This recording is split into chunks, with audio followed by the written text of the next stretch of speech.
Estou com a Bíblia aberta para nós buscarmos aqui e mostrar para todos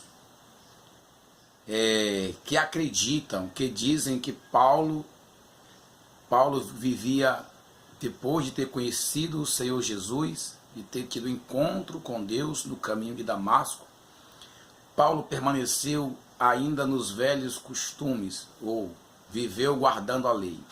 Quero mostrar para vocês no livro de Romanos que Paulo, depois que Paulo se converteu ao Senhor Jesus, Paulo deixou de viver a lei.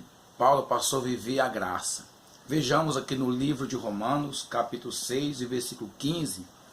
Olha o que Paulo fala aos romanos. Paulo diz o seguinte: por quê?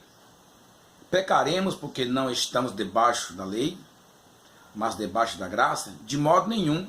Não sabeis vós que a quem vos apresentardes por servo para lhe obedecerdes, sois servos daquele a quem obedece? Ou do pecado para a morte, ou da obediência para a justiça. Veja bem, olha aí a palavra de Deus. Paulo escreve, quem escreveu o livro de Romanos foi Paulo. Paulo escreveu o livro de Romanos e ele deixa bem claro aqui que não estava mais vivendo a lei, o Velho Testamento. Não estava mais vivendo mais os mandamentos do Velho Testamento.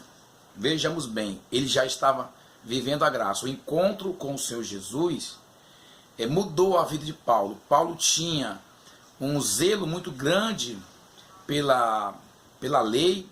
Então, ele tinha nova ideia, novo pensamento, nova visão de ver. Então ele escreve porque naquele tempo havia uma grande batalha travada sobre a lei e a graça e a lei.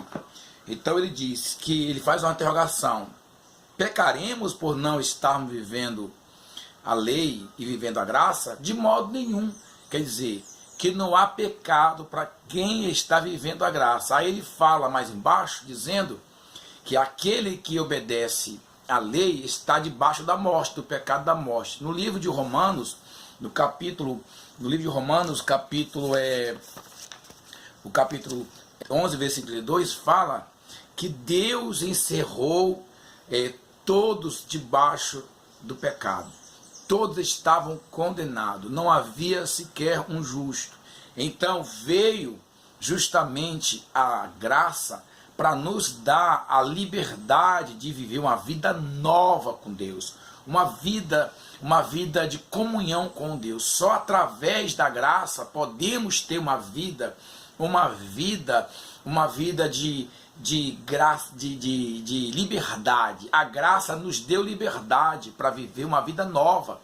Então, a palavra de Deus, ela diz que a graça do Senhor, quer dizer, nós podemos entender o que é graça. Graça, Deus se agradou de nos salvar. Deus nos deu uma salvação gratuita. Ele nos livra do pecado. E como é que nós podemos entender? Como podemos entender o projeto, o propósito de Deus? Como podemos entender? Porque Deus se frustrou. Ele se frustrou quando ele deu a lei e o homem não foi capaz, a lei não foi capaz de salvar o homem. Deus teve um novo plano. Não, Deus não se frustrou. Tudo é um propósito de Deus. Lá do Jardim do Éden, a gente pode analisar que Deus tinha um propósito. Deus tinha um propósito, e esse propósito ele levou à risca. Quando Cristo Jesus brada na cruz do Calvário dizendo: Pai, está consumado, ele estava dizendo: o projeto de Deus está consumado, o propósito de Deus já está terminado. Deus começou um propósito e Deus terminou o propósito. Deus começou o propósito e Deus terminou o propósito. No jardim tinha as duas árvores no jardim. Deus botou a árvore do bem e do mal e a árvore da vida. E aí o homem comeu da árvore do bem e do mal e ele caiu. Aí Deus vem e traz a lei. A lei, para que a lei? Qual é a finalidade da lei? Está escrito também em Romanos. A finalidade da lei era para que o pecado viesse a abundar. Onde abundou o pecado, superabundou a graça. Se nós observarmos, Deus tinha um propósito para fazer com que o homem caísse em decadência, para se revelar Cristo na cruz do Calvário.